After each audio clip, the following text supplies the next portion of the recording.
안녕하세요. 슬립토크입니다. 좋아요와 구독, 알림 설정도 잊지 마세요.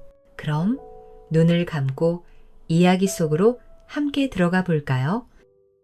이 이야기의 모든 저작권은 공식 채널 슬립토크, 슬립토크에 있습니다. 다른 채널에서 게시된 내용은 모두 비공식이며 허위입니다. 뒤통수 한 방으로 아내를 얻은 남자. 옛날 어느 산골 마을에 젊은 사냥꾼 김봉수가 살고 있었습니다. 24살이나 되도록 아직 장가를 가지 못한 그는 매일같이 뒷산인 용머리산에 올라가 사냥을 하며 생계를 이어가고 있었습니다.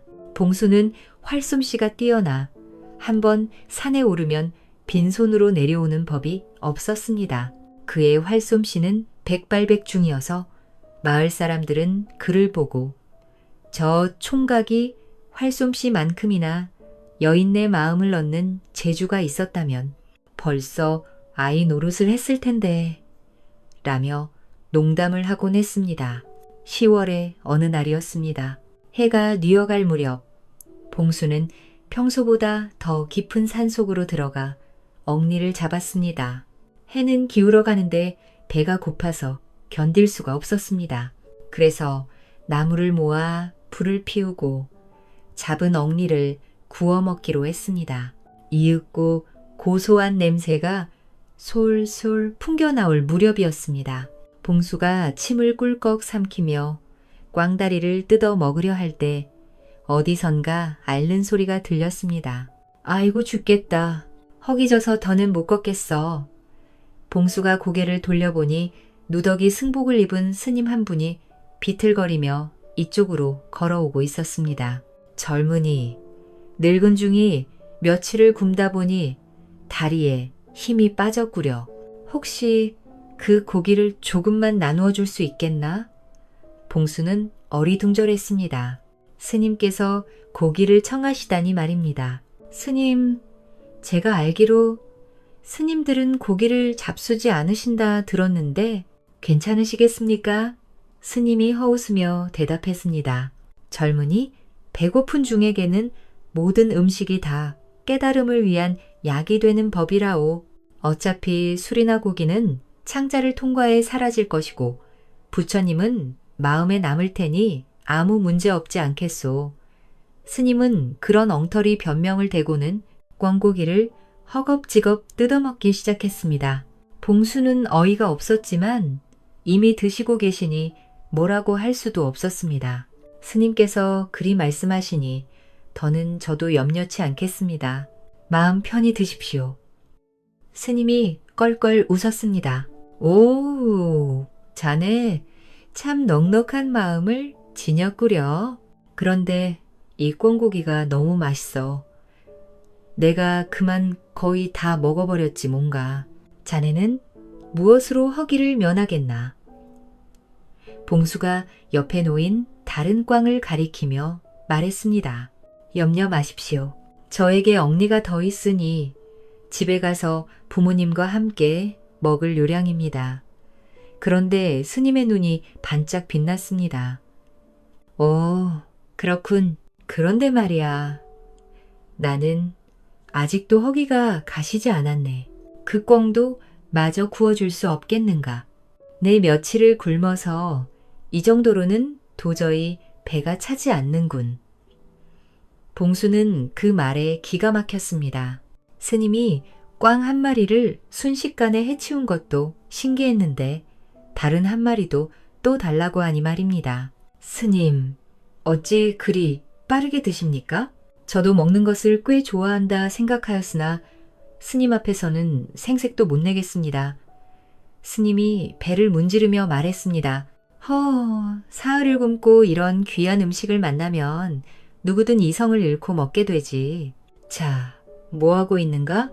어서 그 꿩도 마저 잡아 구워주게.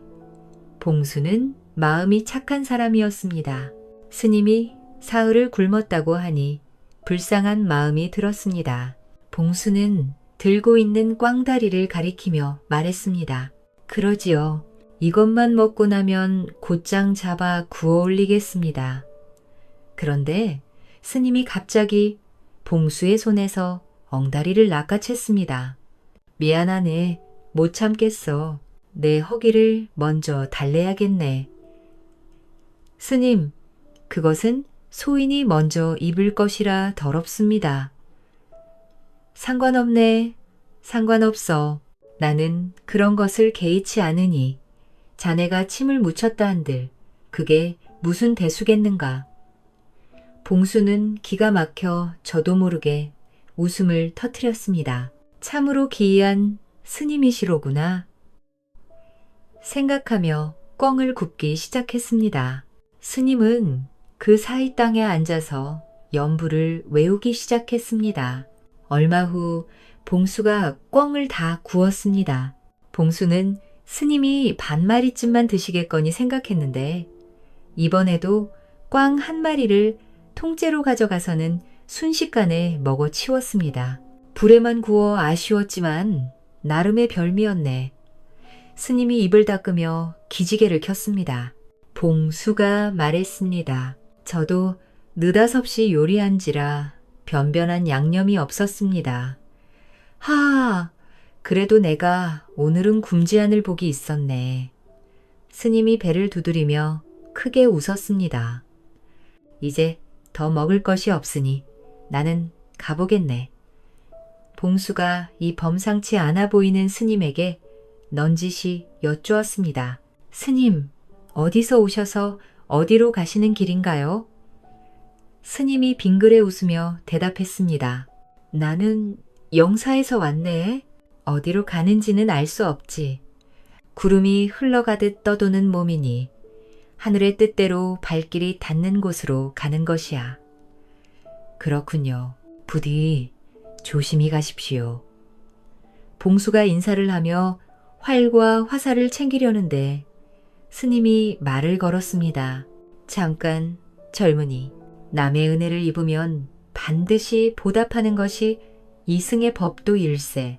자네 덕의 허기를 면했으니 무언가 보답을 해야겠네. 봉수가 손사래를 쳤습니다. 아닙니다. 고작 꿩 2마리로 어찌 보답을 받겠습니까? 하지만 스님은 봉수 앞을 막아섰습니다. 안 되네. 물 한 방울의 은혜라도 갚아야지. 오늘 자네 덕에 굶어 죽을 뻔한 목숨을 구했으니 아무렴 무엇이든 소원을 말해보게.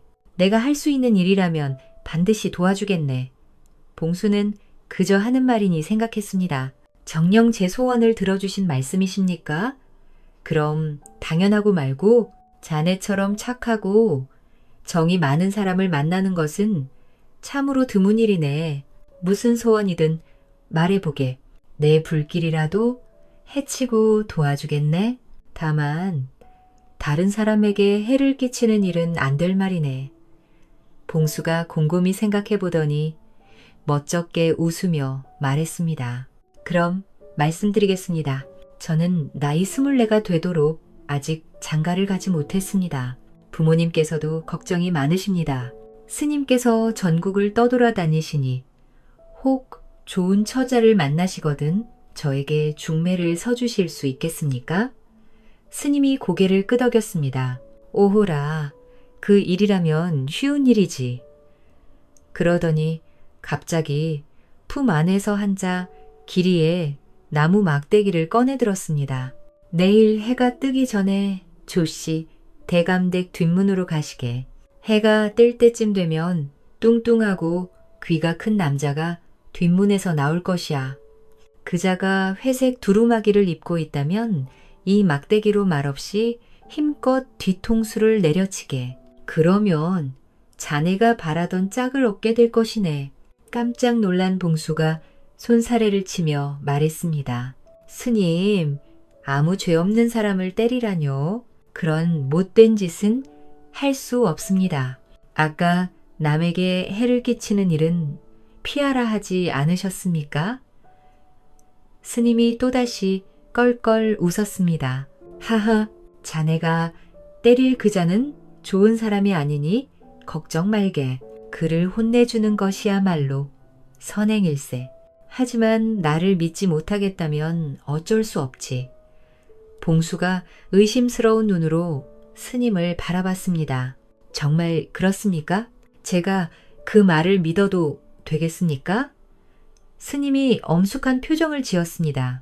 나무아미타불, 출가한 사람이 어찌 빈말을 하겠는가?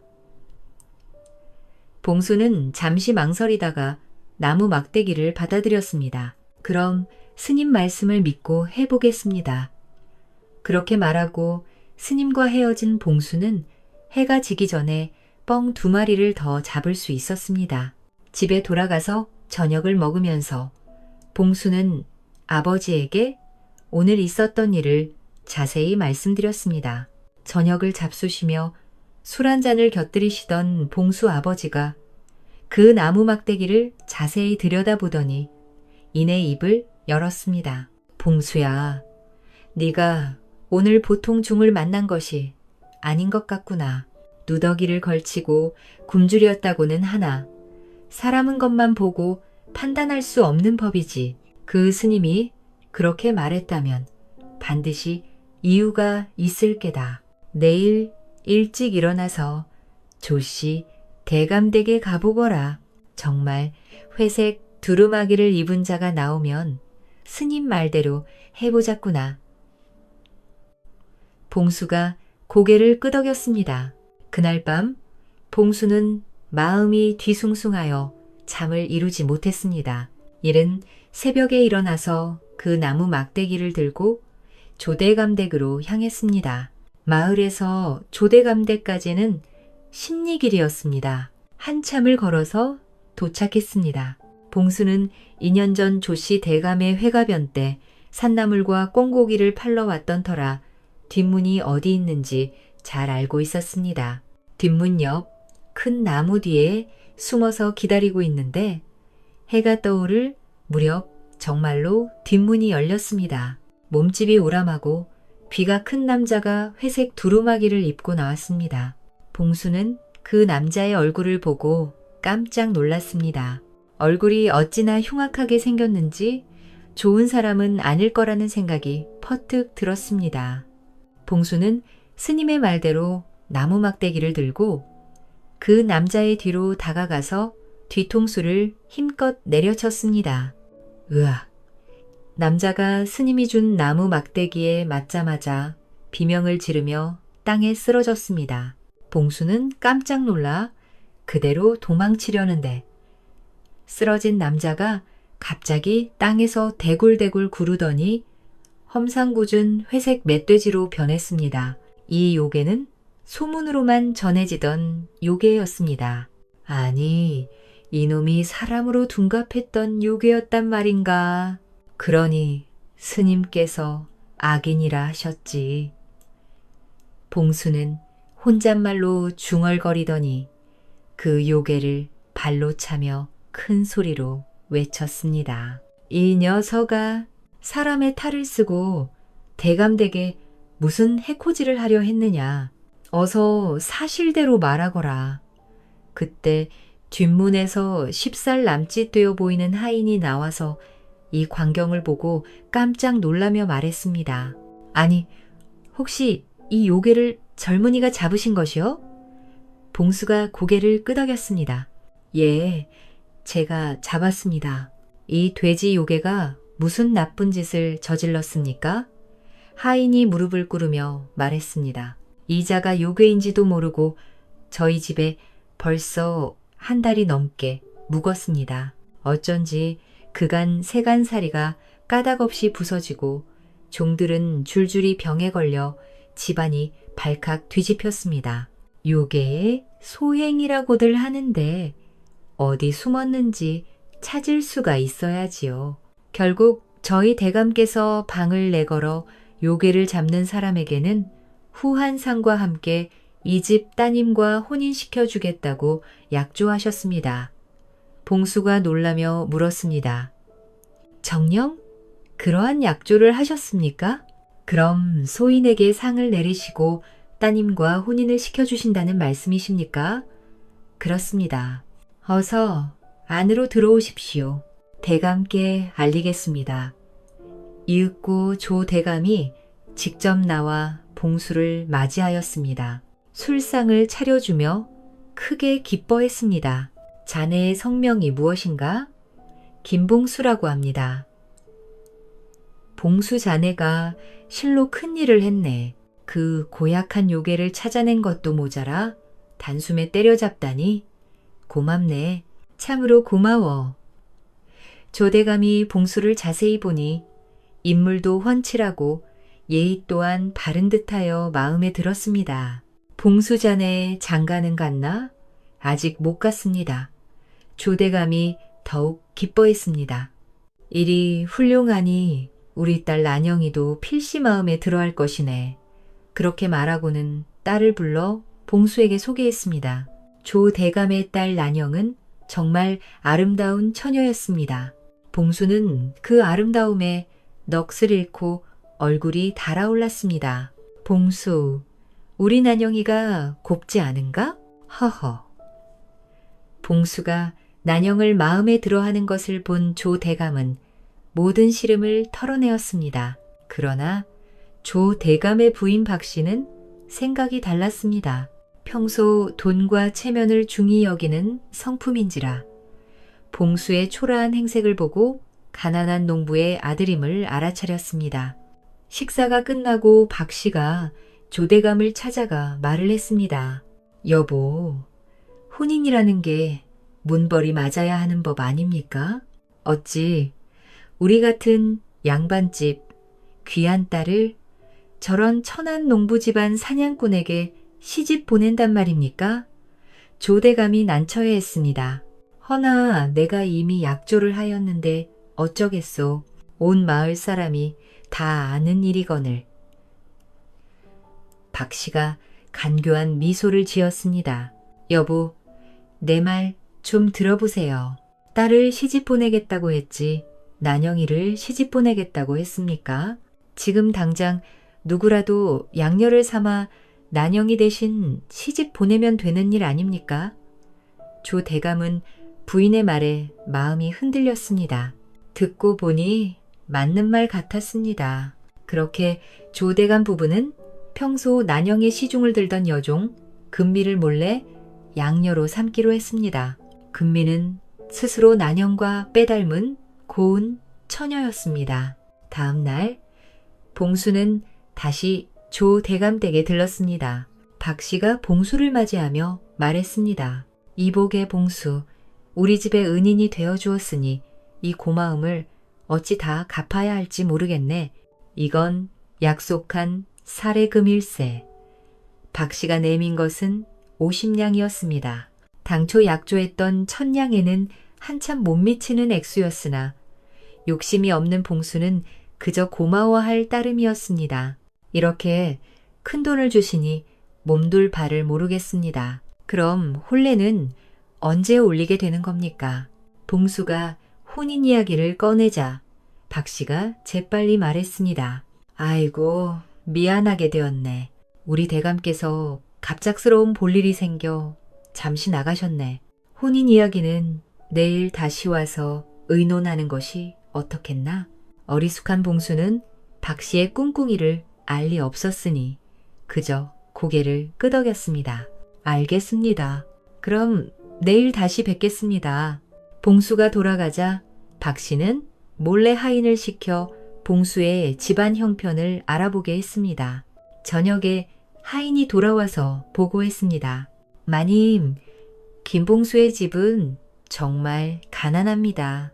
지붕이 셀 정도로 가난한 초가집에서 살고 있었으며 어머니는 병안이 깊어 약이 많이 든다고 합니다. 박씨가 조대감에게 신경질을 부리며 말했습니다. 여보, 제 말이 맞았죠?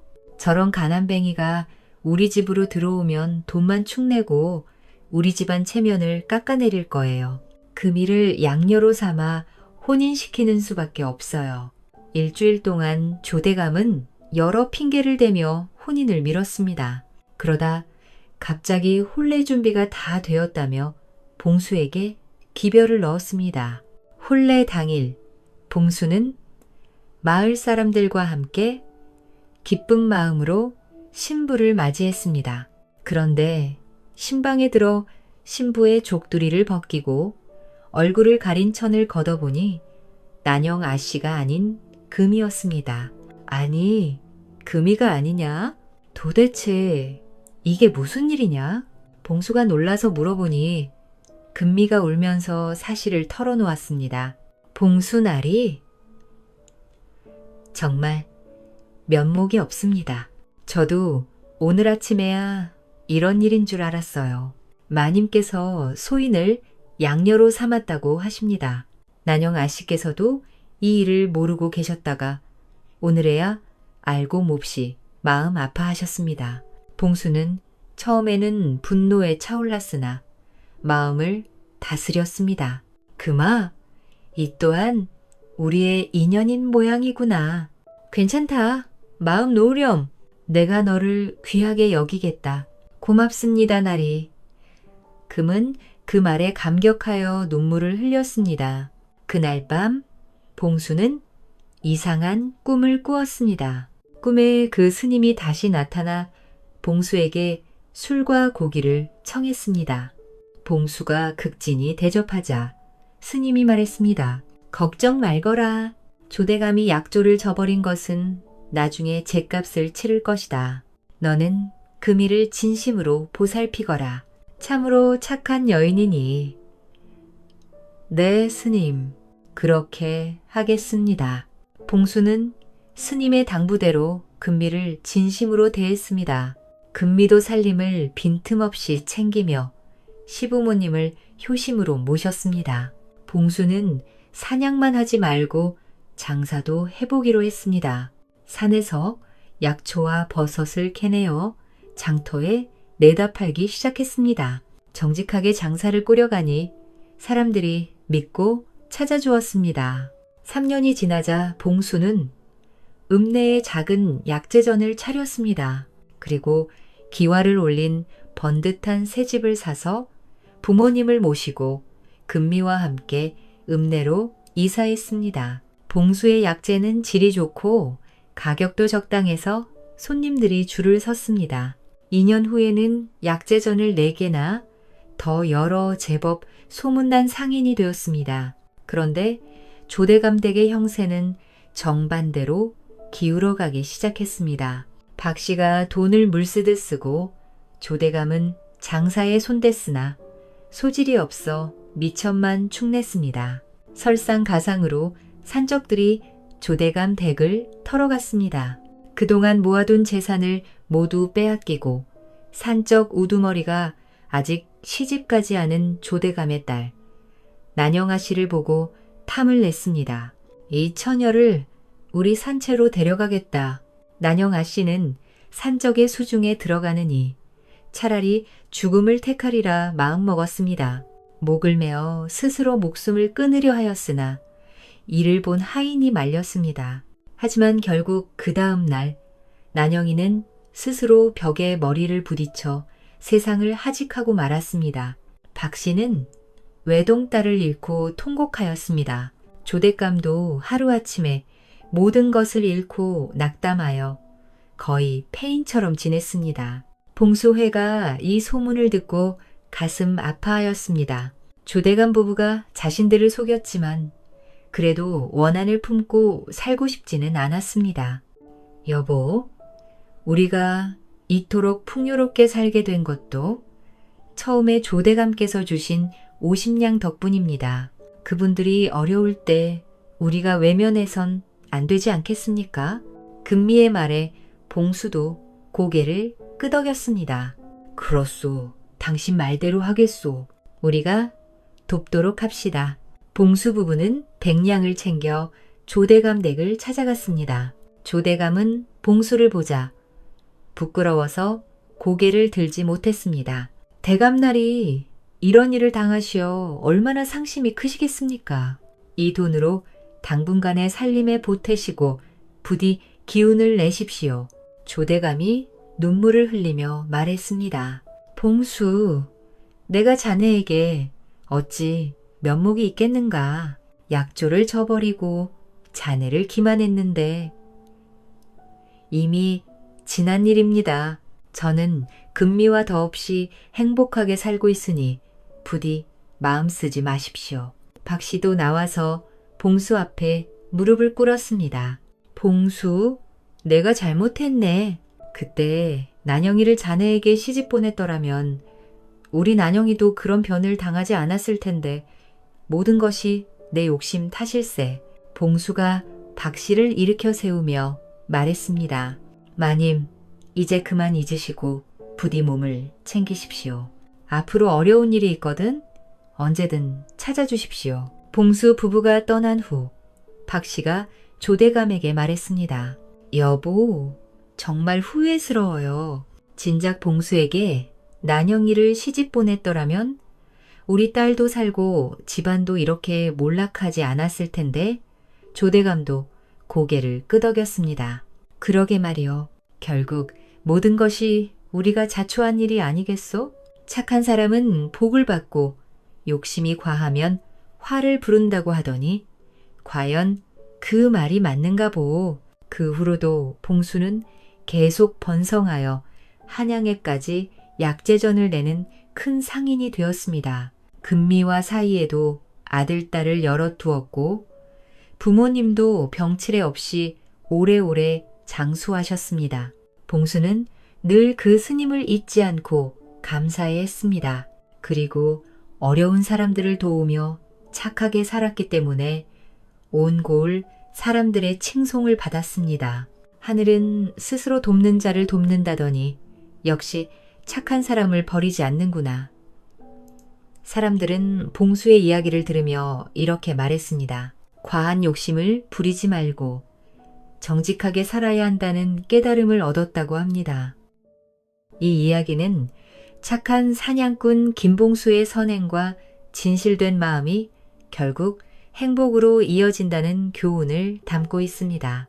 배고픈 스님에게 잡은 꿩 2마리를 나누어 준 작은 선의가 그의 인생을 바꾸는 계기가 되었지요.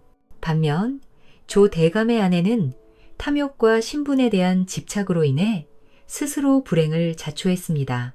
겉으로는 속임수를 통해 원하는 것을 얻은 듯 보였지만 결국 그 욕심이 가문을 몰락으로 이끌었습니다.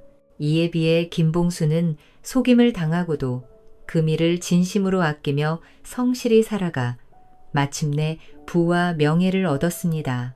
이야기는 선한 마음과 정직함이 결국 악과 탐욕을 이긴다는 진리를 전하며 인간의 진정한 가치는 신분이나 재물이 아니라 마음의 선함에 있음을 일깨워 줍니다.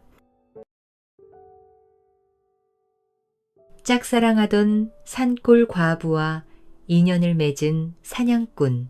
옛날 옛적 강원도 정선 땅 깊은 산골 발길 닿기 어려운 첩첩 중에 여담골이라는 작은 마을이 있었어요. 마을이라기엔 민가 몇 채가 전부인 외딴 곳이었으나 그 적막함 속에서도 사람들은 자연에 기대어 서로를 의지하며 살아가고 있었습니다. 윗골에는 산삼과 약초를 캐어 살아가는 신마이 부부가, 아랫골에는 사냥으로 생계를 잇는 사냥꾼 부부가 살았답니다.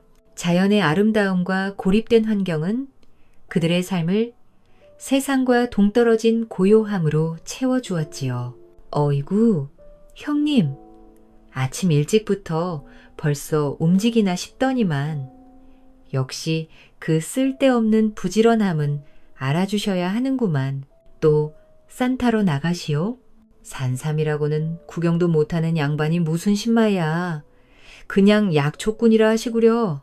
이거 조선팔도 신마이들이 다 형님 같았으면 벌써 굶어 죽지나 않았으려나 몰러. 이 친구야. 아침부터 만나자마자 그리농부터 던지는 걸 보니 자네 오늘도 그놈의 사냥은 공치친 모양이로구만.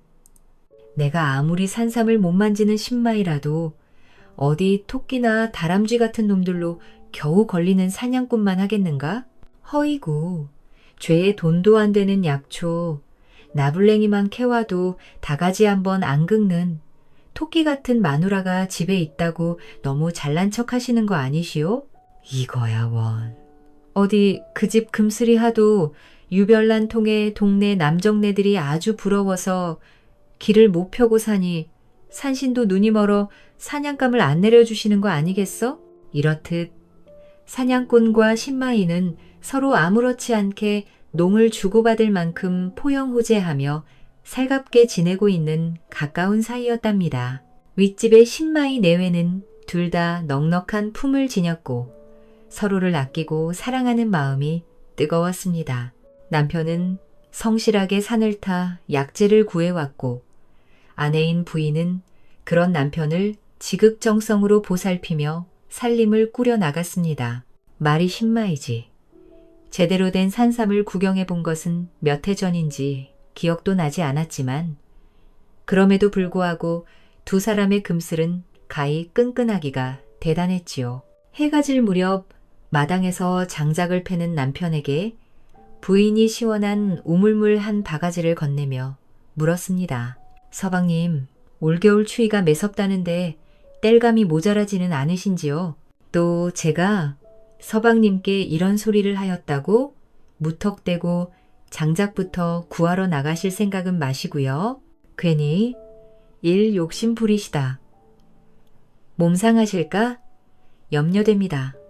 신마이는 부인이 건네는 물을 받아 단숨에 들이켰습니다. 그의 얼굴에는 투박하지만 정직한 웃음이 걸려 있었어요. 걱정 말아요, 부인. 나무는 썩어 넘치는 걸 당신 추위하지 않게 아궁이의 불길이 날없게 해줄 테니 염려 놓으시오. 내가 우리 부인을 세상에서 제일 따뜻하게 해줄 것이오. 투박한 말이었지만 그 속에 담긴 애정이 고스란히 느껴졌습니다. 기분이 좋아진 부인은 남편의 넓은 등에 기대어 잠시 눈을 감았어요. 이 품 안이 세상의 전부인 듯 안심했지요. 밤이 깊어 방문을 닫으면 그들의 집에서는 속삭거리는 웃음소리와 따뜻한 온기, 그리고 어느새 부부간의 농밀한 행각으로 고소한 깨볶는 소리가 새어나왔습니다. 아유, 서방님도 참 어쩜 이리 지치는 법이 없으십니까? 그래, 저는 정말이지. 이 밤마다 서방님 때문에 몇 번이나 혼줄이 나는지 모르겠사옵니다. 어허, 부인 같은 색시와 함께 사는데 지치다니 그것이야말로 사내구실도 못하는 놈 아니겠어? 자, 그런 소리 마시고 나는 아직 끝나지 않았으니 어서 이리 들어와 보시고요. 이번에는 내 새로운 방법으로다가 한번 당신과 진득해져 볼 참이라. 이윽고 호롱불이 후 꺼지면 두 사람이 만들어가는 한밤중의 웃음소리가 지천으로 퍼져 풀벌레들도 숨을 죽인 채 귀를 기울이게 만들어버렸답니다. 반면 아랫집 사냥꾼 만식의 집에는 늘 차가운 기운이 감돌았습니다. 만식의 아내 점덕은 입만 열면 타박이요. 바가지였어요. 만식이 힘들게 사냥해온 짐승으로 살아가는 살림에도 늘 불평이 끊이지 않았습니다. 에게, 오늘도 고작 노루 한 마리요? 어찌된 것이 매번 사냥해 오는 사냥감 꼬락서니가 시원찮아지는 것이요.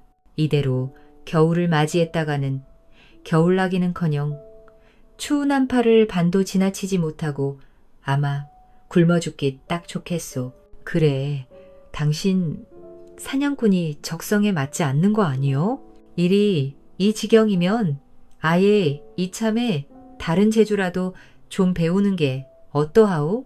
다른 사냥꾼들은 장에 나가 집신이라도 팔아오고 사냥철이 아니면 남의 집 머슴이라도 산다던데 당신은 어찌 그리 산에만 붙어 사는 게요. 당신만 믿고 있다가는 올겨울엔 그야말로 길거리에 나앉겠소. 저녁상에서 점덕이 숟가락을 내려놓으며 쏘아붙였습니다. 요즘같이 사냥감이 귀한 철에 경계심이 많고 도망가기 십상이던 노루, 한 마리면 감지덕지였지만 점덕에게는 그런 눈치라고는 없었어요. 만식은 말없이 짐승의 고기를 우악스럽게 씹어 넘겼지요. 점덕의 잔소리는 하루 이틀이 아니었지만 들을 때마다 속이 뒤틀리는 것은 어쩔 수 없었습니다. 산에서 사는 사냥꾼이 산에 있지. 그럼 어디에 있겠소? 굶어 죽을까봐 그러는 거요? 그딴 것은 걱정일랑 마시오. 내 손에 활과 칼이 있는 한 탐욕이 덕지덕지 붙은 당신 입구멍에 풀칠만은 시켜줄 터이니. 만식이 쏘아붙였지만 그 목소리에는 위력이라는 것이 없었습니다. 그 역시 이 지긋지긋한 삶이 버거웠지요. 점덕과 그는 애초에 정으로 맺어진 사이가 아니었습니다. 만식의 집안이 큰 빚을 지게 되었을 때 돈 많고 수단 좋은 점덕의 부모가 그 빚을 탕감해 주게 되었지요. 그 대신 내다 치우듯이 집안의 장녀이자 노처녀로 밥을 축내고 있던 점덕을 만식과 혼인하도록 강요했던 것입니다. 만식은 어쩔 수 없이 점덕을 아내로 맞으면서도 단 한 번도 그녀에게서 여인의 온기를 느껴본 적이 없었고 점덕 역시 만식을 돈 벌어오는 수단 이상으로 생각하지 않는 듯 했어요. 그들의 집에는 사랑도 정도 아닌 차가운 공기만이 가득했습니다. 그런 만식의 마음속에는 사실 오래전부터 다른 여인이 자리 잡고 있었습니다. 바로 윗집의 분이었어요. 처녀 시절의 분이는 만식에게 산골의 꽃처럼 아름다운 존재였답니다. 그는 분이를 남몰래 연모했지만 만식은 자신의 처지와 어쩐지 다가가기 어려운 분이의 고고함 앞에서 고백조차 해보지 못했습니다. 그리고 결국 운명의 장난처럼 원치 않는 여자 점덕과 묶여버렸지요. 그런 속사정은 차치하고서 외딴 산골 생활이라는 것은 이웃끼리 돕지 않으면 매우 적막하고 험난했던 일이었기에 윗집과 아랫집은 겉으로는 친형제처럼 서로 돕고 지냈습니다. 사냥감을 나누거나 약재를 캐우면 조금씩 건네주는 식으로 왕래가 있었어요. 하지만 만식에게 그 시간은 가장 기다려지는 시간이면서도 한편으로는 고문과 같았습니다. 윗집에 갈 때마다 분이와 그의 남편이 함께 웃고 이야기 나누는 모습을 봐야 했기 때문입니다. 어느 날 만식은 윗집 신마이에게 줄 사냥감을 들고 찾아갔습니다. 방문이 열린 틈으로 분이의 낭낭한 목소리가 들려왔습니다. 서방님, 오늘은 노루간을 좀 얻어왔어요.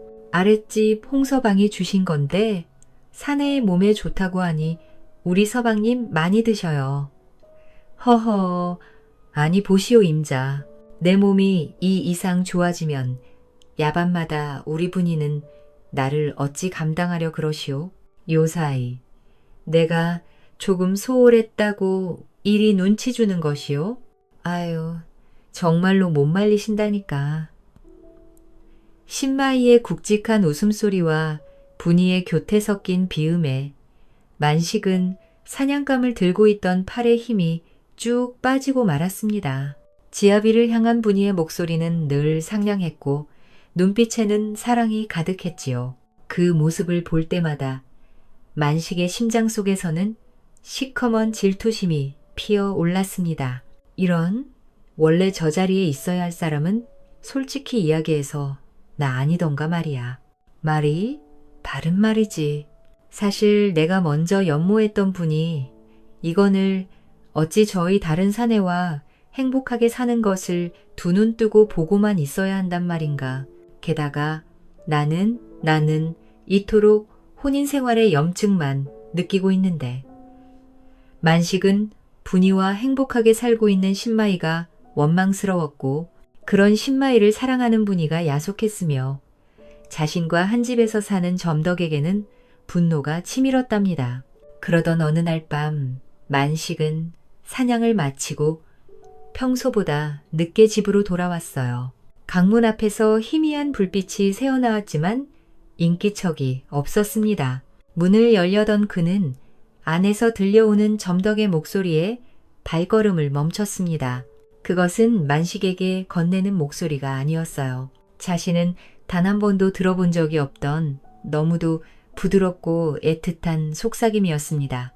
그리고 이윽고 집안에서 웬 낯선 사내의 나직한 대답이 이어졌습니다. 아잉, 이거 봐. 석강이. 자는 정말이지 이런 산골짜기에서 남의 집 새나 받아먹고 살기엔 아까운 존재란 말이에요. 이 우람한 몸집과 사내다운 꼴을 좀 보라지. 이걸 그냥 놔두고 어찌 사신대. 어휴, 아지매의 그 시커먼 속은 정말 한양. 그 누구를 가져다 붙여도 아니 될게요. 참으로 어쩜 그리도 음탕하시오. 나와 일이 매번 붙어 먹고 있는데 남편에게는 미안하지도 않소? 아지매를 상대하는 내 주제에 할 말은 아니지만 저 이윽고에서도 아마 아지매 같은 여편네는 없을 것이구먼. 좀 무뚝뚝하기는 해도 지나가는 편에 흙끝 보니 죽어라고 나가서 사냥만 해오면서 한눈도 팔지 않던데 아지맨 참으로 호강에 겨워 똥을 싸도 유분수인 한심한 여편네란 말이요. 대화의 내용을 들어보자니 이것은 하루 이틀 이어온 관계가 아니었습니다. 자신의 집안에서 궁색하게 맞닥뜨려버린 외도의 현장에 만식의 심장이 차갑게 식었습니다. 그는 조용히 문틈으로 안을 들여다보았지요. 점덕은 다른 고을에서 품팔이를 하고 있는 젊은 머슴과 함께 있었습니다. 게다가 두 사람은 만식의 이부자리 위에서 서로를 탐하고 있었지요. 만식은 숨을 멈췄습니다. 헌데 배신감보다 먼저 느껴진 것은 묘한 해방감과 번뜩이는 꾀였어요. 저 천하의 못된 것이 이제는 일말의 부부간 신이마저도 져버리는구나. 그래, 차라리 잘 되었다. 안 그래도 내 더는 이렇게 지옥 속에서 지지고 볶으며 살기에는 숨이 막혀 견딜 수가 없는 노릇이었거늘 네가 그리 나와주는 덕에 나도 오히려 마음이 홀가분해져서 이젠 해치울 수 있게 되었어. 그의 눈빛이 광기로 번뜩였습니다. 우연히 맞이한 아내의 추악한 비밀은 오히려 만식에게 복수와 욕망을 동시에 실현할 수 있는 타악한 계책의 시발점이 되었어요. 아내 점덕과 다른 사내의 은밀한 만남을 확인한 그 밤, 만식의 머릿속에서는 차가운 계산이 시작되었습니다. 그 이후로 시일이 지난 어느 날 밤, 만식은 헐레벌떡 윗집분이에게 찾아갔습니다. 그의 표정에는 걱정스러움과 당혹스러움이 가득했어요. 형수님, 계시오? 문을 연 분이의 얼굴에도 이미 수심이 가득했습니다. 남편이 하루 종일 돌아오지 않아 걱정이 태산이었기 때문이었어요. 어머나, 어쩐 일이세요? 만식은 일부러 목소리를 낮추며 말했습니다. 아, 다름이 아니라 제 아내가 어젯밤부터 도통 보이질 않아서 말입니다. 어디 갔는지 혹시 아십니까? 동네 어디에도 없어서 이 밤중에 형수님께 여쭈러 왔습니다. 만식의 말에 분이의 얼굴은 더욱 창백해졌습니다. 글쎄요, 저희 집으로는 안 오셨는데. 공교롭게도 저희 서방님도 어제 산에 가시고는 아직 소식이 없어요. 해가 져도 오시질 않으니 걱정이 태산입니다. 만식은 기다렸다는 듯이 놀란 표정을 지으며 말했습니다. 아니, 형님도요? 두 분이 함께라. 후, 이것 희한한 일이네. 어찌 된 것일까요? 만식은 의도적으로 두 분이 함께라는 말을 흘렸습니다. 분이는 그 말의 의미를 단번에 파악하지 못하고 되물었지요. 무슨 말씀이세요? 두 분이 함께라니? 어째서 그 말에 그리 힘을 주어 강조하며 말씀하시는 것이지요? 뭔가 말씀 속에 뼈가 느껴집니다마는 잠시 머뭇거리는 척하다가 만식은 이내 말을 거두었습니다. 아, 아닙니다, 형수님. 그저 제가 괜한 생각을 했나 봅니다. 일단 제가 좀 더 수소문을 해보도록 하지요. 잔이란 언제나 위험하니 말입니다. 그렇게 얼버무린 만식은 분이를 남겨두고 곧바로 대처로 나갔다 온다며 뒤돌아섰고 만식이 남기고 간 섬뜩한 암시는 분이의 마음속에 깊이 밝혔지요. 이후로 만식은 며칠간 자리를 비웠습니다. 그리고 대처에서 돌아온 그는 분이에게 기다렸다는 듯이 점덕이가 다른 사내와 야반도주했다는 소문이 돌더라는 이야기를 꺼냈습니다. 경수님, 믿지 못하시겠지만 지금 벌써 장안에는 풍문이 퍼져 파다할 지경입니다. 지정에 얽혀 바람이 난 신마이에 대한 이야기 말이지요. 게다가 들어보니 신마이가 사라진 것도 사실은 그가 이웃집에 여쳤네. 그러니까 바로 저의 아내인 점덕과 함께 도망쳤기 때문이라는 소문이 돌고 있습니다. 예? 아니, 보셔요. 만식씨, 그게 도대체 무슨 봉창 두드리는 소리랍니까? 그런 말을 저에게 전하시다니. 제정신이셔요? 말도 안 됩니다. 그럴 리가 없다는 것은 만식씨가 더욱 잘 알고 있지 않습니까? 우리 서방님이 어디 그런 짓을 하실 분인가요? 당치도 않아요. 분이는 사색이 되어 소리쳤습니다. 하지만 마을 사람들 사이에서도 신마이와 사냥꾼 마누라가 눈이 맞아 도망쳤다는 소문이 삽시간에 퍼져나가고 있었지요. 그렇게 한 달이 지나도록 남편에 대한 소식은 없었고 이젠 거의 기정사실이 되어버린 소문은 분이에게 청천벽력과도 같았습니다.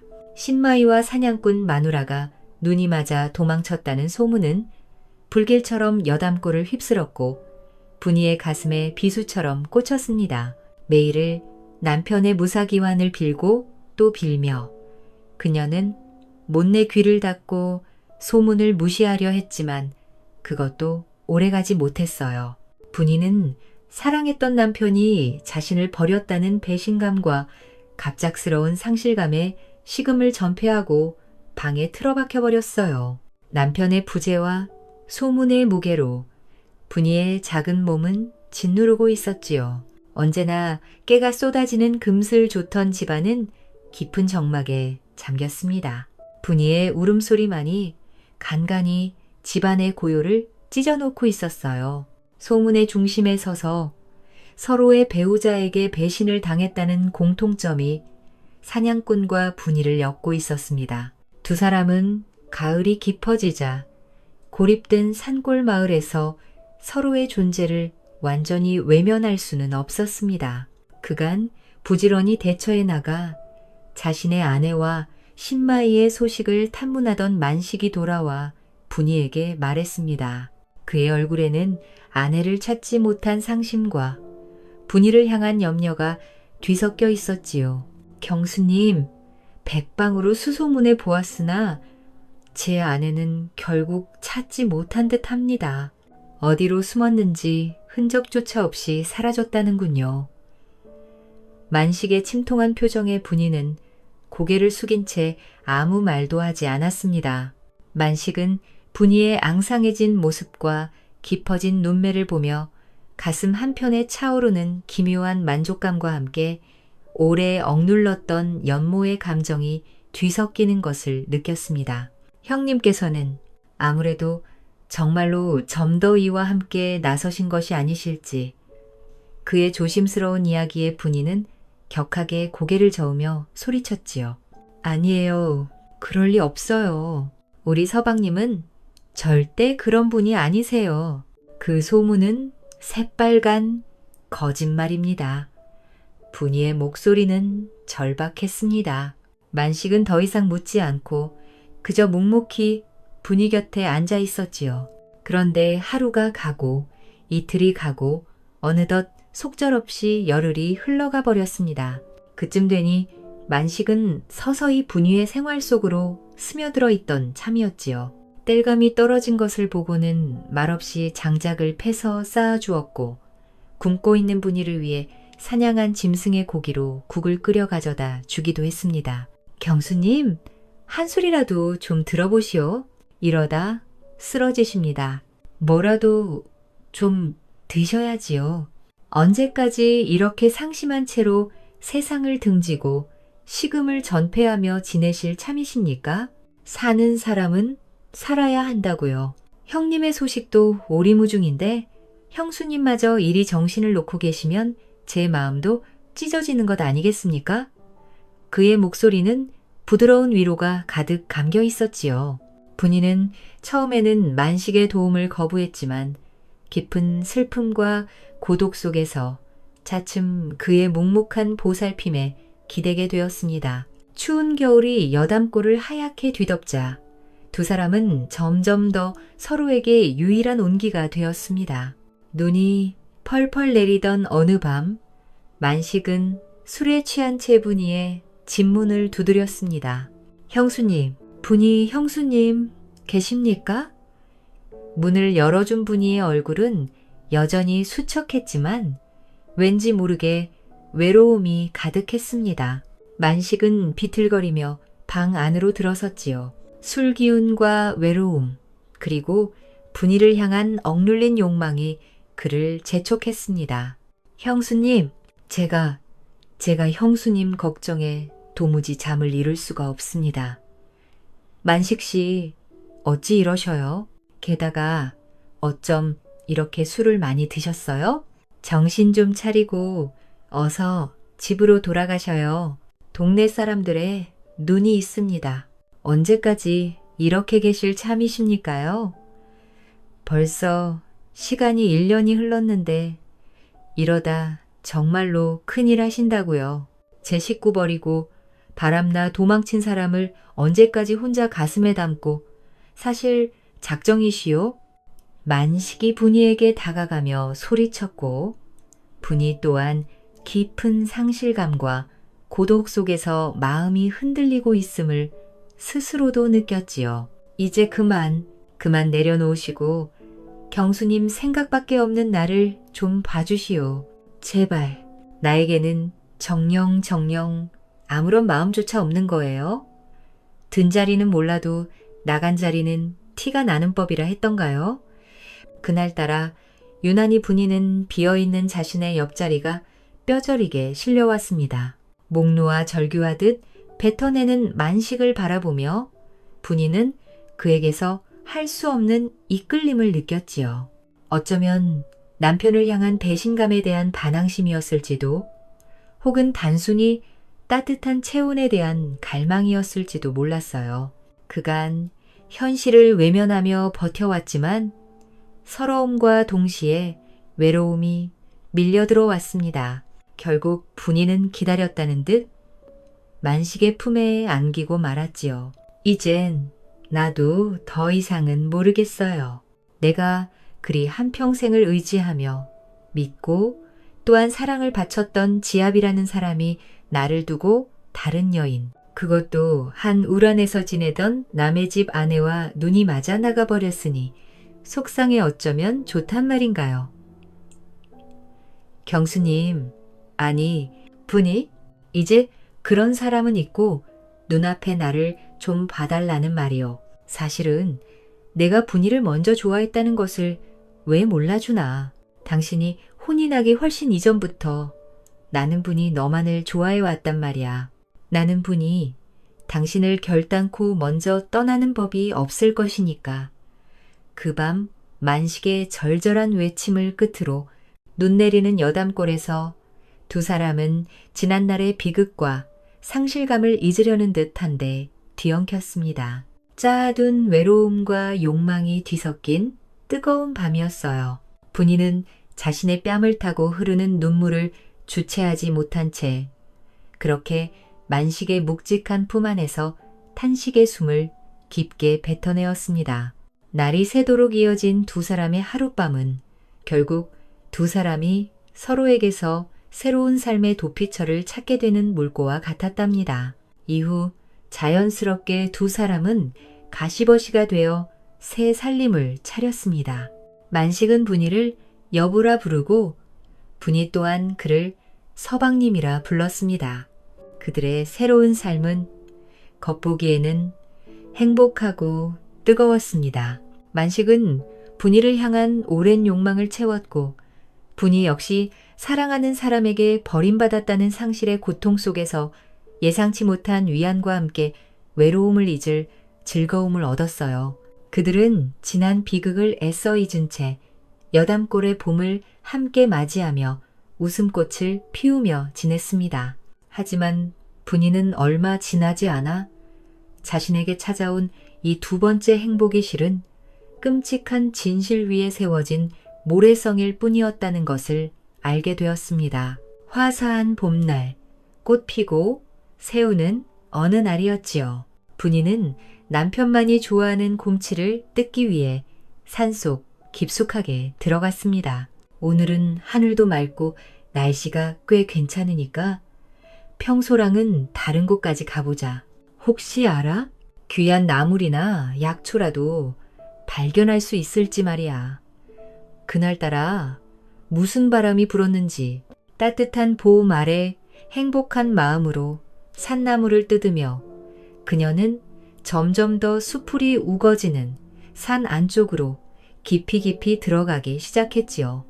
그렇게 얼마나 들어왔을까요? 한창 채취에 열중하던 그녀의 눈앞에 어느 바위 틈새와 풀숲 사이에 처박혀 있는 무언가가 들어왔습니다. 어머, 저게 뭐지? 이상하게 여겨 가까이 다가갔던 분이는 그만 그곳에 놓여있는 시신을 발견하고는 경악하며 엉덩방아를 찧었지요. 너무 놀라 비명도 나오지 않고 덜덜 떨고 있으려는데 시신의 형체가 어째 낯설지가 않았습니다. 마른 침을 삼키고 용기를 내어 다가가 보니 세상에나 이럴 수가요. 부페에 가는 시신은 바로 점덕이와 눈이 맞아 야반도주했다던 자신의 남편 신만이었던 것이지요. 저 서방님, 제 세상에나 참말로 서방님이란 말이에요. 분이는 믿을 수 없는 현실에 두려움을 억누르며 좀 더 자세히 시신을 살펴보았지요. 그리고 곧 시신의 안주머니에서 지난 생일 때 자신이 곱게 바느질하여 만들어준 손수건이 들어있음을 확인하고 말았습니다. 세상에나 이 손수건이 어찌하여 나온다는 말이에요? 하늘이시여, 참말로 이러실 수는 없습니다. 서방님, 참말로 서방님이 맞단 말입니까? 세상에, 도대체 무슨 일이 있었기에 이 외딴 곳에서 이리 계셨다는 말이에요? 분이의 입에서 신음 같은 목소리가 터져 나왔습니다. 생사조차 알 수 없던 자신의 전 남편이 이리 으슥한 산중에서 초라한 시신이 되었다는 사실에 너무도 충격을 받은 그녀는 땅이 꺼져라 통곡하며 눈물을 쏟아냈습니다. 그러다 문득 시신에 굳게 움켜진 오른손에 시선이 갔지요. 서방님, 이리도 손톱이 소나귀에 파일 만큼 마치 뭔가 원한이라도 있던 듯한 모습으로 주먹을 쥐고 계시는 모습이라니. 무엇을 쥐고 계시기에 이리도 힘껏 마치 한이라도 맺힌 듯이 손을 꽉 움켜쥐고 계신답니까? 눈물을 닦아낸 분이는 손을 털고 시신의 오른손가락을 천천히 펴보았습니다. 그러자 그 안에서 낡은 단추 하나가 툭 떨어지는 것이었어요. 어쩐지 상당히 익숙한 모양새의 단추였습니다. 그녀는 퍼뜩 어떤 생각에 미쳤고 시신의 주변을 잘 정돈하여 숨겨둔 뒤 단추를 들고 허겁지겁 달려왔지요.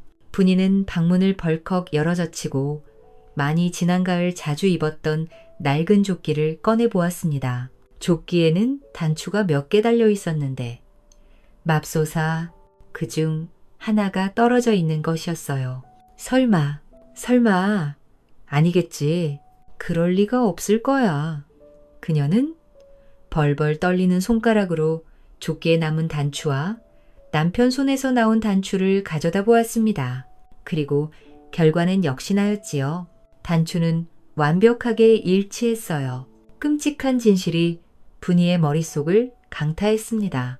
자신에게 거짓을 고하고 자신의 지아비를 점덕과 눈이 맞아 야반도주를 감행한 몹쓸 위인으로 만든 사람, 자신의 남편을 저토록 참담한 몰골로 버려둔 범인은 바로 지금 자신의 곁에 있는 사냥꾼 만식이라는 건 말이지요. 내가 참으로 미쳤었구나. 이런 일이 있는지도 모르고 내가 지아비를 죽인 원수와 함께 지낸 것도 모자라 밤마다 그와 살을 섞고 정까지 통했다니. 밀려드는 충격으로 분이는 혼절할 듯 방 안에 쓰러졌고 그렇게 오장육부를 다 쏟아낼 듯 절규하고 목 놓아 울음을 터뜨렸지요. 온몸의 수분이 다 쥐어질 만큼 울고 또 울었을 때 분이의 슬픔은 곧 차가운 분노와 복수심으로 서서히 뒤바뀌어 있었습니다. 그때 마침 만식이 사냥을 마치고 집으로 돌아왔습니다. 그는 분이의 얼굴에 떠오른 차가운 표정과 그녀의 손에 들린 단추, 그리고 바닥에 놓인 조끼를 보고는 가슴이 철렁 내려앉고 말았습니다. 부인, 당신 설마. 만식은 그녀가 모든 것을 파악했음을 직감했지요. 더 이상 숨길 수 없음을 깨달은 만식은 그 자리에 무릎을 꿇었습니다. 곧 만식의 입에서 울음 섞인 고백이 터져 나왔답니다. 다 내 잘못이오. 분이가 상상하는 것이 맞소. 내가 그만 형님을 그렇게 만들고 말았다오. 허나 내 당신을 너무나 연모하고 있었기에 그랬기에 형님과 당신이 행복한 꼴을 두고 볼 수가 없어. 나도 모르게 이런 일을 저지르고 말았다는 것이오. 눈물 범벅이 된 만식은 오랜 기간 묻어둔 진실을 실토하기 시작했지요. 때는 거슬러 올라가 만식이 평소보다 늦게까지 사냥을 하다 집으로 돌아와 점덕과 이웃 고을 머슴이부터 먹는 것을 알아차린 시기였습니다. 아내의 부정을 확인한 이후로 만식은 며칠간 점덕의 동태를 살폈습니다. 그녀가 언제 어디서 그 머슴을 만나는지 알아내기 위해서였어요.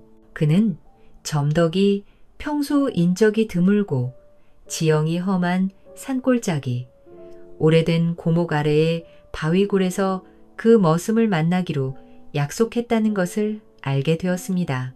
그곳은 발을 잘못 디디면 낭떠러지로 추락하기 쉬운 위험한 곳이었기에 오히려 인적이 드물어 미래를 즐기는 남녀의 방문이 종종 있던 곳이었지요. 약속 당일에 질 무렵 만식은 외출했다 돌아오는 점덕에게 말을 걸었습니다. 그의 목소리는 평소와 달리 부드러웠지요. 어디 갔다 이제 오는 게요? 집구석은 파리만 날리게 비워두고. 그러자 점덕이 심드렁이 대꾸했지요. 당신 돈벌이도 시원찮은데 나까지 집에 붙어 앉아 있어야 하오? 이래저래 볼 일이 있어.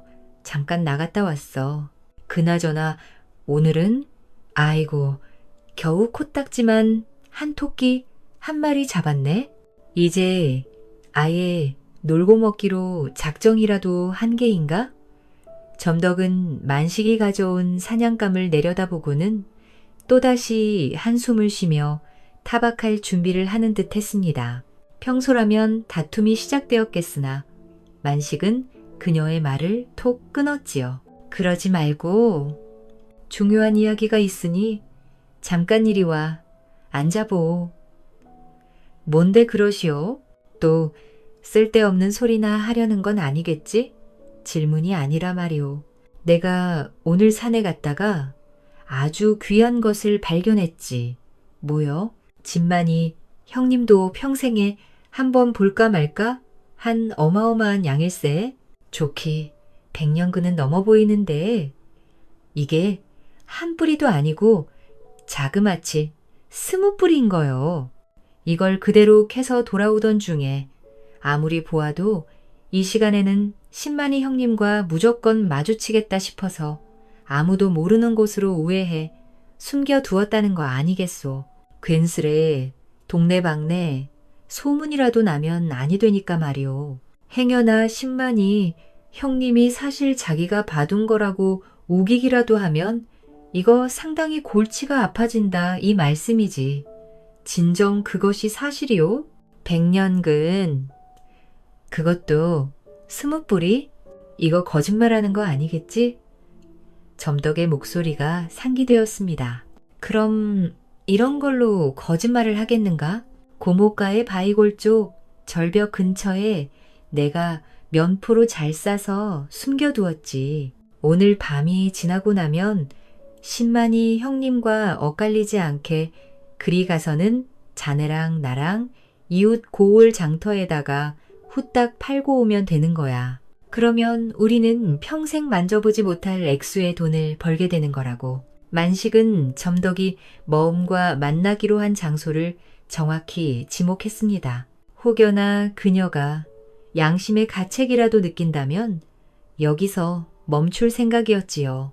하지만 만약 그녀가 이번에도 자신에 대한 신뢰를 지키지 않는다면 그는 점덕이 머음을 만나러 가는 김에 자신의 미끼를 반드시 물 것이라 계산했습니다. 점덕은 잠시 갈등하는 듯 보였지요. 허나 만식은 평생 만져보지 못할 액수라는 말이 그녀의 귀를 솔깃하게 만들고 있다는 것을 잘 알고 있었습니다. 그리고 어둠으로 깊게 물든 그날 밤 머움과 만나기로 한 시각보다 한참이나 일찍 자리에서 일어난 점덕이 몰래 집 밖으로 빠져나가는 것을 실눈으로 확인한 만식은 조용히 그녀의 뒤를 따라갔습니다. 그리고 아니나 다를까 자신이 말한 곳의 바위 틈에서 숨겨진 면포를 찾느라 분주해지기 시작하는 그녀의 모습에 만식은 씁쓸한 뒷맛을 느꼈습니다. 그것을 찾아내 머움과 야반도주를 하려 했든 그녀 자신이 혼자 꿀꺽하려 했든 어쨌든 그녀의 장밋빛 미래의 지하인 만식 자신은 포함되지 않았음은 자명해졌지요. 그러면 그렇지. 내 당신이라는 여편네가 나를 배신하고 이럴 줄 알고 있었지. 그래서 혼자 뭐 하는 거야? 있지도 않은 산산뿌리들을 찾느라 그리 분주하신가? 에그머니나 여보, 당신이 이 시간에 어떻게 여기에?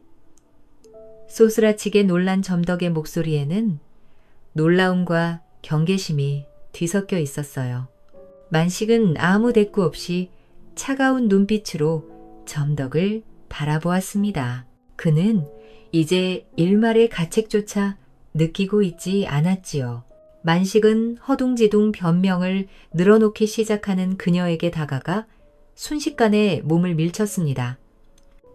예상치 못한 남편의 행동과 험한 지형에 발을 헛디딘 점덕은 외마디 비명과 함께 그대로 낭떠러지 아래로 추락했습니다. 만식은 점덕의 마지막 순간을 확인하고는 차가운 얼굴로 돌아섰어요. 그녀의 죽음에 대한 책임은 머움에게 덮어 씌우면 될 일이었으니까요. 아내를 처리한 만식은 곧바로 윗집 신만이에게로 눈을 돌렸습니다. 전의를 완전히 차지하기 위해서는 신만이가 사라져야만 했습니다. 만식은 신만이가 산삼을 캐러 깊은 산속으로 들어간다는 것을 미리 알고 있었고 그 기회를 놓치지 않았습니다. 신만이가 홀로 산행에 나선 틈을 타 그 뒤를 밟았습니다. 깊고 깊은 산속에서 신만이를 마주친 만식은 망설임 없이 이를 실행했지요. 신만이는 미처 저항 한번 해보지 못하고 쓰러졌고 만식은 숨이 끊어진 것을 확인한 후 그의 주검을 아무도 찾지 못하도록 깊은 바위 틈새에 숨겨두었습니다. 분이가 그토록 사랑했던 남편의 주검은 그렇게 차갑고 축축한 바위 아래에 버려졌지요. 그렇게 일을 끝마친 만식은 자신의 집으로 돌아와 손을 깨끗하게 씻고서 분이를 찾아갈 준비를 했던 것이었습니다. 자신의 아내와 신만이가 동시에 사라진 것을 이용해 분이를 뒤흔들 작정으로 말이지요. 그렇게 만식의 모든 이야기가 끝이 나자 분이의 표정은 차갑게 식어 있었지요. 만식이 그녀의 낯빛을 살펴보며 전전긍긍하고 있을 때 갑자기 분이의 얼굴에 야릇한 미소가 떠올랐습니다. 그랬었군요. 솔직하게 이야기해 주어서 고마워요. 당신 줄곧 나를 흠모해 오셨다. 이거지요? 그리 중얼거린 분이는 만식의 조끼에서 떨어진 단추를 주워 부엌의 화로 불 속에 던져 넣는 것이었어요. 부인, 지금 무슨... 이거면 당신이 그리했다는 증거는 없는 것과 마찬가지요. 분이는 만식에게 다가가 그의 뺨을 어루만지며 배시시 웃으며 말을 이었지요. 나도 싫은 그간, 나도 모르게 서방님의 단단한 품에 안기는 꿈을 수없이 꾸어왔답니다. 이제와 과거가 무엇가 중요하겠어요? 분이는 나긋나긋한 목소리로 그리 말하며 만식을 껴안아 주었습니다. 만식은 그녀가 보인 행동과 미소에 왈칵 감격하여 그녀를 거세게 품에 안으며 소리쳤지요. 고맙소, 고맙소이다, 임자야. 내 앞으로 임자에게 더욱 잘하리다. 우리 앞으로 과거 따윈 완벽하게 잊고 행복하게 살자 이거요. 허나 만식은 보지 못했지요. 자신을 안고 있는 분이의 눈빛이 얼음장처럼 차가워져 있다는 것을 말입니다. 그렇게 두 사람은 한데 뒤엉켜 마치 지난 날을 길이라도 하자는 듯 격렬하게 밤을 보냈습니다. 그리고 얼마 동안의 시간이 지나갔고 분이는 땀을 훔치지도 않은 채 속치마만 걸친 채 부엌으로 나갔습니다. 그녀의 얼굴에는 이제 미소 대신 차가운 결이 많이 남아 있었지요. 잠시 후 술상을 차려온 분이는 만식에게 술잔을 건넸습니다. 자, 술 한잔 하셔요. 서방님, 오늘 밤은 유난히도 깊으니까요. 사냥꾼 만식은 분이가 따라주는 술잔을 단숨에 비웠습니다. 그런데 이것이 무슨 일인가요? 술을 마신 만식은 몸부림을 치다 거품을 토하기 시작했지요. 그는 떨리는 손을 뻗어 분이를 향한 허망한 시선을 보내다 결국 쓰러져 눈을 감고 말았습니다. 만식의 마지막 순간 그가 기억하고 있는 분이의 얼굴은 차가운 눈빛으로 싸늘하게 자신을 내려다보고 있는 모습이었지요.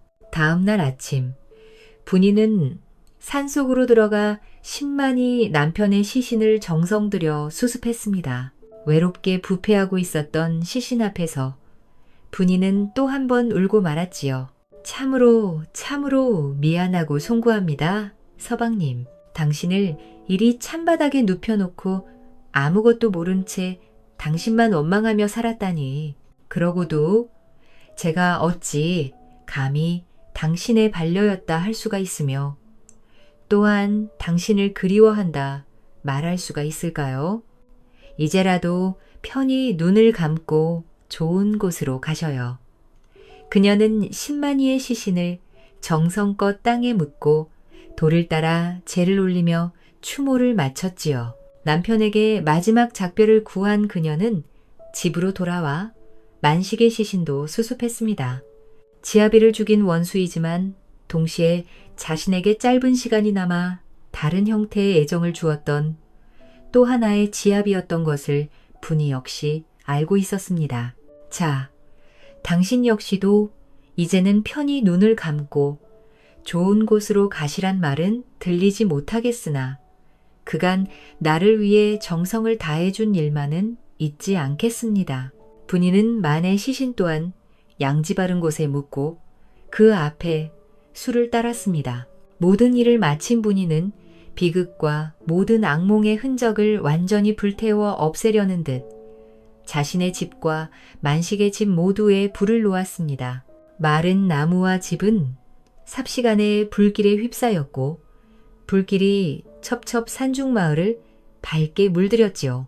분이는 불타는 여담골을 뒤로하고 홀로 산길을 걸어가 종적을 감추었습니다. 그녀가 떠난 이후 신마이의 무덤과 탄양꾼, 만식의 무덤에는 각기 다른 색의 꽃이 피어올랐는데 후세에 들어 사람들은 그 꽃의 줄기들이 분인이 떠난 방향을 향해 있어 함부로 그 꽃을 꺾지 않았다는 후문만 전해집니다. 이 이야기는 인간의 사랑과 질투, 욕망, 그리고 복수의 감정을 깊이 있게 그린 한국의 민속 비극입니다. 겉보기에는 평화로운 시골 마을이지만 그 안에는 인간의 어두운 본성이 숨겨져 있습니다. 만식은 이웃의 행복을 질투하고 자신의 불행을 탓하며 결국 악행을 저지르지만 진실은 끝내 드러나고 그는 자신이 만든 업보로 파멸을 맞이하게 됩니다. 분이는 남편을 잃고 진실을 알게 된 뒤 복수를 택하지만 그 또한 마음의 평화를 얻지 못한 채 모든 것을 불태우고 사라집니다. 이 이야기는 인간의 욕망이 얼마나 파괴적인 결과를 초래할 수 있는지를 보여주며 질투와 증오는 결국 자신을 해친다는 교훈을 전합니다. 또한 진정한 사랑은 선함과 믿음 위에 세워져야 하며 복수는 결코 진정한 위안을 주지 못한다는 사실을 일깨워 줍니다.